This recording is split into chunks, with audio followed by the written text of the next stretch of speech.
Bismillah, assalamualaikum warahmatullahi wabarakatuh. Alhamdulillah, salatu wassalamu ala rasulillah, wa la hawla wa la quwata illa billah. Asyhadu la ilaha illallah wahdahu la syarikalah, asyhadu anna muhammadan abduhu wa rasuluhu la nabiyya ba'da. Mari kita awali kajian kita dengan baca basmalah. Bismillahirrahmanirrahim. Bersyukur kita kepada Allah Subhanahu wa taala yang masih terus berikan nikmat kepada kita, nikmat sehat, umur yang panjang dan juga kesempatan. Juga wabil khusus nikmat iman, nikmat Islam, nikmat ibadah, nikmat yang tentu saja paling berharga yang Allah anugerahkan kepada kita. Mudah-mudahan Allah terus senantiasa memberikan nikmat sehat kepada kita, dan wabil khusus juga tetap memberikan nikmat iman, nikmat Islam, nikmat ibadah hingga akhir hayat kita. Mudah-mudahan kita semua nanti dipanggil Allah dalam keadaan husnul khatimah. Amin ya rabbal alamin. Salawat dan salam marilah kita sampaikan kepada junjungan kita semua Nabi besar Muhammad sallallahu alaihi wasallam, dan juga kepada keluarga beliau, dan juga kepada para sahabat, para tabi'in, para tabi'in, dan juga umat yang setia istiqomah mengikuti sunnah beliau. Mudah-mudahan kita semua tetap istiqomah ikuti sunnah Nabi Muhammad semaksimal yang kita bisa. Mudah-mudahan di hari kiamat kita diberi kesempatan oleh Allah Subhanahu wa taala untuk mendapat syafaat dari beliau dan bisa masuk dalam surganya Allah. Amin ya rabbal alamin. Nah, hari ini kaji kita lanjutkan tentang ridho, tapi ridho yang berkaitan dengan hukum-hukum Allah atau syariat Allah. Ya, kalau yang kemarin itu bahasannya ridho tentang ketentuan Allah, ketentuan Allah dalam kehidupan kita. Ya, jadi urutan ini kan masih dalam bab besarnya, bab sabar ini. Orang sabar itu ya dimulai dari iman kepada takdir, yang kedua ridho. Ya, setelah kita beriman kepada takdir bahwa itu semua ketentuan Allah, kemudian setelah iman itu kita ridho, nerima. Ya, harusnya orang beriman pasti ridho, tapi belum tentu juga. Banyak juga orang beriman tapi nggak ridho terhadap ketentuan Allah, masih marah terhadap apa yang dia terima dari Allah Subhanahu wa taala, marah terhadap kondisi kehidupannya, ya tidak menerima atas takdir Allah pada dirinya dan hidupnya, atau menimpa orang yang dekat dengannya, bisa begitu. Harusnya tidak demikian. Kalau demikian berarti namanya imannya belum benar. Ya, imannya belum benar. Nah, ridho itu kita bagi dua lagi, ridho terhadap ketentuan Allah, terhadap takdir. Ya, ridho yang kedua adalah ridho terhadap ketentuan Allah juga, tapi dalam bentuk hukum-hukum agama, hukum-hukum syariat.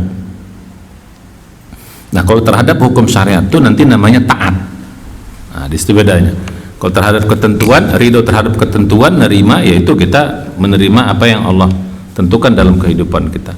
Kalau dalam konteks ridho terhadap hukum itu, dia berbuah menjadi taat. Taat itu berarti mengerjakan perintah, meninggalkan larangan dengan sukarela, bukan dengan terpaksa. Ya, dengan sukarela. Nah, kata-kata sukarela itulah ridho. Dengan sukarela menjalankan perintah Allah, dengan sukarela meninggalkan larangan-larangan Allah. Itulah orang beriman. Jadi kalau ada orang beriman yang tidak ridho terhadap ketentuan Allah dalam bentuk hukum-hukumnya, itu dikatakan ya bukan hanya tidak sempurna imannya, ya bisa rusak imannya. Maka bisa dikatakan kafir dia. Gitu loh, kufur. Ya, kafir dia. Menolak. Karena ada orang Islam itu, ya saya sholat Ustaz. Saya sholat, saya ngaku Islam, saya haji, saya puasa. Ya, tapi hukum Allah yang lain dia nggak terima. Terhadap hukum-hukum ibadah mungkin dia terima, tapi terhadap hukum-hukum lain mungkin dia gak terima. Menolak jilbab, menolak hukum Allah yang lain, misalnya gitu. Dalam hal utang piutang dalam bisnis, ya, tetap menggunakan riba. Ya kalau dia riba, dia tahu dia salah, dia banyak tobat, is oke. Tapi dia enggak, ini bisnis. Kalau sekarang kalau bisnis kalau nggak riba nggak bisa. Wah begitu. Jadi begitu. Jadi ridho dia kepada sebagian hukum Allah, tapi dia menolak atau tidak ridho terhadap sebagian hukum yang lain. Orang beriman itu tidak bisa menolak sebagian hukum Allah sama dengan menolak seluruh hukum Allah. Orang Bani Israel Demikian. Makanya orang Bani Israil itu afatu'minuna bi ba'dil kitabi wa takfuruna bi ba'din. Apakah kalian beriman kepada sebagian kitab dan kalian kafir kepada sebagian kitab yang lain? Kalau kita enggak, semua ketentuan Allah kita terima. Suka tak suka, enak tak enak, sami'na wa ata'na. Begitulah harusnya orang beriman. Nah, jadi pembahasan kita pada hari ini adalah ridho terhadap hukum-hukum Allah, syariat Allah yang Allah turunkan kepada kita. Ya, jadi orang yang beriman tuh ya harus begitu, ya ridho dia. Nah, kan saya bilang kayak kemarin ya, harusnya kalau beriman berbuah ridho terhadap ketentuan takdir. Ya ini macam-macam, bisa beda-beda. Ada orang yang ridho kepada takdir tapi tidak ridho kepada hukum. Atau ada orang yang ridho pada hukum tapi tidak ridho pada takdir. Ini bisa, atau tidak ridho dua-duanya. Bisa begitu. Ya, harusnya tidak. Begitu kita mengatakan kita beriman kepada Allah Subhanahu wa taala, la ilaha illallah Muhammadur Rasulullah, ya ridho terhadap segala-galanya. Maka kita senantiasa disuruh mengucapkan kalimat setiap pagi dan petang tuh, raditu billahi robba wa bil islami dina wa bihamman nabiyyin. Artinya raditu billahi robba, kita ridho Allah sebagai Tuhan, maka ridho juga sebagai Islam sebagai agama. Artinya aturan-aturan Islam itu yang kita pakai dalam kehidupan, bukan sekedar ridho kita Allah sebagai Tuhan kita saja, karena Allah nyuruh kita juga harus berislam, maka harus juga ridho kita Islam ini menjadi agama kita, menjadi aturan hidup kita, way of life kita. Way of life itu apa? Aturan-aturan kehidupan kita, jalan kehidupan kita, baik dalam rumah tangga, baik dalam bisnis, baik dalam politik, baik dalam muamalah, pergaulan, ya dalam segala macam hal. Makanya kita dalam berislam disuruh masuk Islam itu ya keseluruhan. Ya ayyuhalladzina amanu udkhulu fisilmi kafah. Wahai orang beriman, nah di sini orang beriman yang dipanggil. Masuklah kalian, taatlah kalian di dalam Islam itu, segala ketentuan dalam agama ini fisilmi kafah, ya menyeluruh, nggak bisa sebagian-sebagian, nggak bisa parsial, nggak bisa mana yang enak kita ikut, yang tak enak kita tinggalkan. Jadi bukan ridho Allah sebagai Tuhan saja, nah itu ridho billahi robba itu tadi, mungkin ridho terhadap ketentuan Allah, tapi terhadap Islam pun ya harus ridho juga. Itu Allah nyuruh kita berislam, bukan hanya suruh beriman tapi juga suruh berislam. Islam itu artinya menjalankan perintah-perintah yang ada dalam agama ini, meninggalkan larangan-larangan yang ada dalam agama ini. Terus ridho juga terhadap Wabi Muhammadin Nabiyyan sallallahu, ya, Nabi Muhammad sallallahu sebagai nabi dan rasul, mengikut rasul juga, menjalankan sunnahnya juga. Jadi gitu. Jadi sunnah-sunnah rasul pun ya kita terima juga. Jadi nggak bisa kita ridhonya sebagian doang. Nanti namanya ada orang ingkar sunnah. Nah, ini kan orang yang ingkar sunnah, ingkar sunnah. Ya dalam Quran nggak ada itu sholat 5 waktu misalnya, bukan nggak ada gitu loh, ada, cuman dia tidak terletak pada satu ayat gitu loh. lima apa namanya waktu itu. Quran kan tidak semuanya dalam satu ayat ada semuanya dalam ayat ini kan, tapi ayat lain dia ada. Jadi kalau kita gabungkan seluruh ayat Al-Quran ada sholat 5 waktu. Cuman kalau dalam satu apa namanya satu ayat 5-5-nya memang nggak ada. Tapi kan Al-Quran kan satu yang lain saling menafsirkan karena dia kontekstual. Turun itu sebagian-sebagian, turun itu tidak satu apa namanya satu hukum langsung turun, berdasarkan sebab-sebabnya. Yang sering dipakai itu kan surat 11 ayat 114 itu. Jadi gitu biasa dipakai itu. Memang disebut di situ 3 waktu. Gitu loh. Tapi di surat-surat yang lain, ayat-ayat yang lain disebut waktu-waktu yang lain. Disebut isya, disebut petang, maksudnya maghrib. Misalnya. Ya, makanya gunanya hadis yang merangkum semua itu. Hadis itu menjelaskan 5 waktu itu gitu loh. menjelaskan 5 waktu itu. Nah jadi gitu. Nah jadi balik kita kepada tadi, ya orang ada ingkar sunnah, percaya Islam sebagai agama, percaya Quran, tapi nggak percaya sunnah. Ya kalau sunnah hanya misalnya bahasa kita yang tanda petik perdebatannya masih pada apakah sahih tidak sahih, oke lah, masih bisa diterima.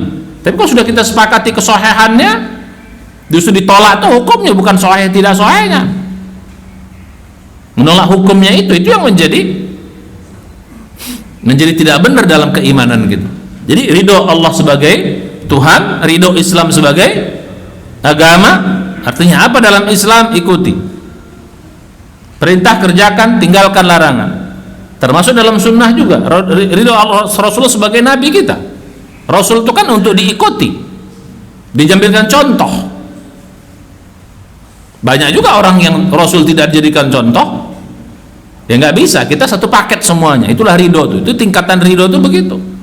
Nah sekarang yang kita sedang bahasnya ridho, ya tadi ridho terhadap ketentuan Allah, tidak ada pilihan lain kecuali apa? Sami'na wa ata'na. Coba kita dalam Al-Quran misalnya, ya dalam surat Al-Ahzab ini misalnya, Al-Ahzab itu surat 33, ya ayat 36, ya, wa makana lil mu'minin wala mu'minatin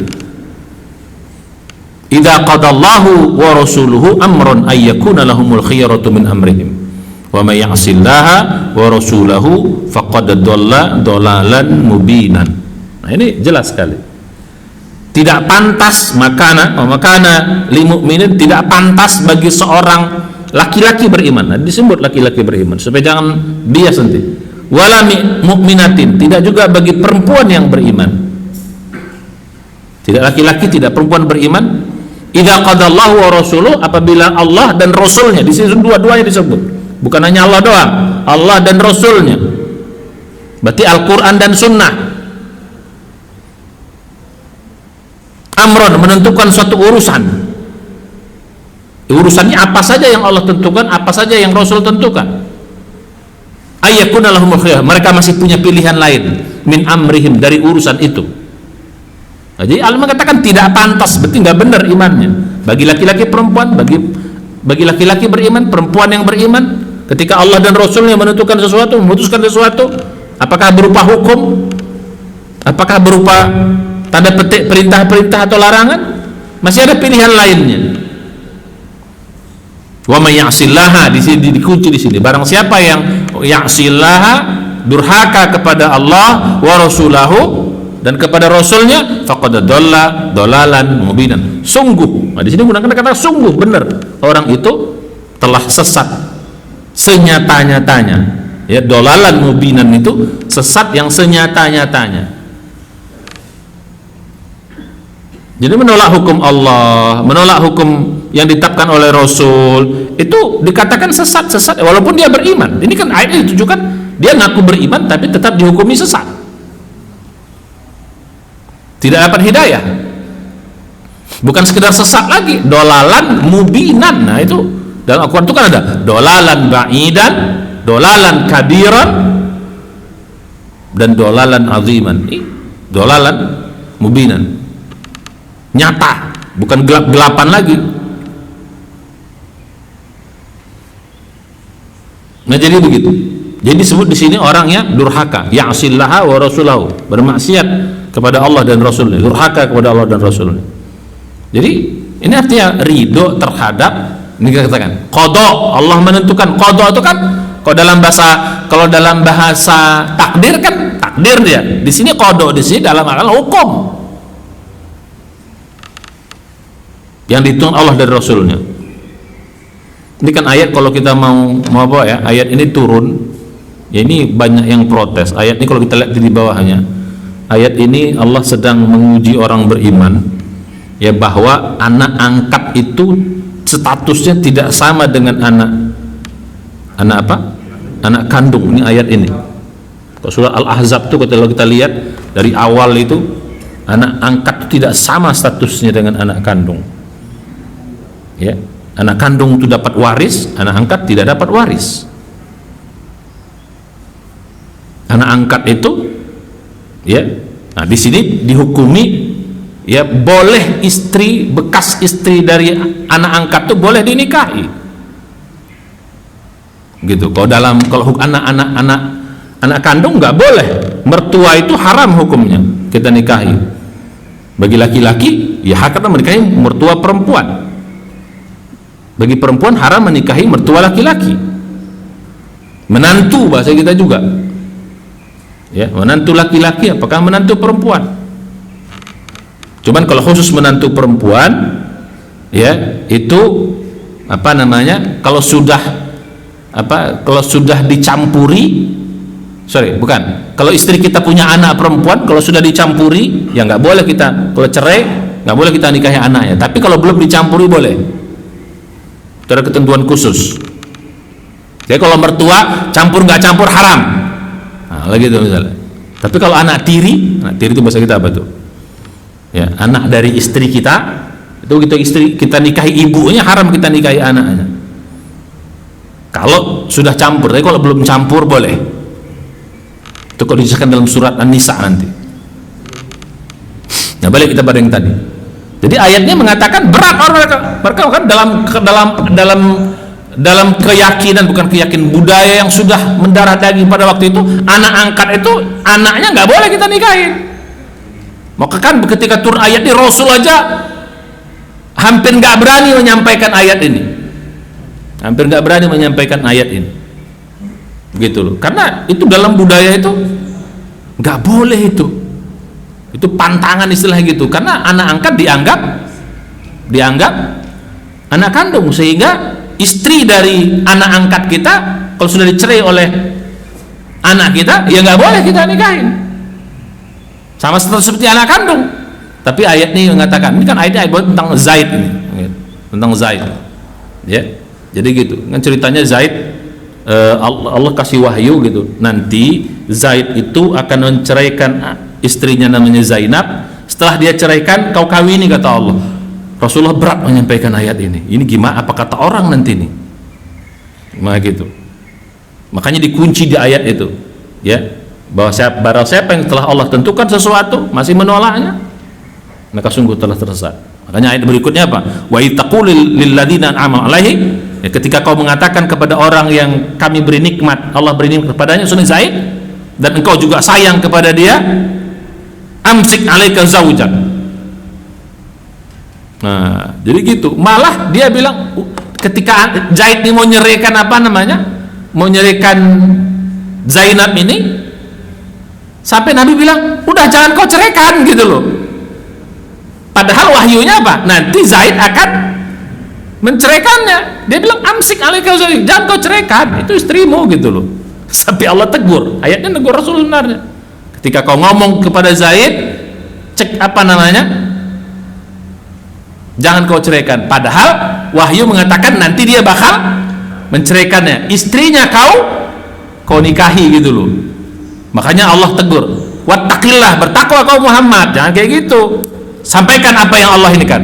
Nah, maka wattaqillah wa tukhfi fi nafsika ma Allah, engkau menyembunyikan di hatimu apa yang Allah suruh, sampaikan, gitu. Dia mau khawatir, gitu loh. Wa takhshan nas, kau takut akan apa kata orang. Oh, saya begitu Rasul, apa kata orang nanti kalau Zaid menceraikan istrinya, aku menikahi, apa kata orang? Wa takhshan nas, Allah tegur, kau takut sama manusia kalau kau mengambil keputusan itu, padahal itu perintah kata Allah. Wallahu ahaqqu an takhsha, padahal hanya Allah lah yang kau takut, hanya kepada Allah kau takut, tidak kepada lain. Nah, jadi begitu ditegur Rasul nih, ya. Baru falamma qada Zaidun minha watara, ketika Zaid telah, nah ini salah satu, ini hebat Pak. Jadi satu-satunya nama sahabat yang disebut dalam Quran itu Zaid. Satu-satunya nama sahabat disebut dalam Quran itu Zaid. Lain nama sahabat lain nggak ada.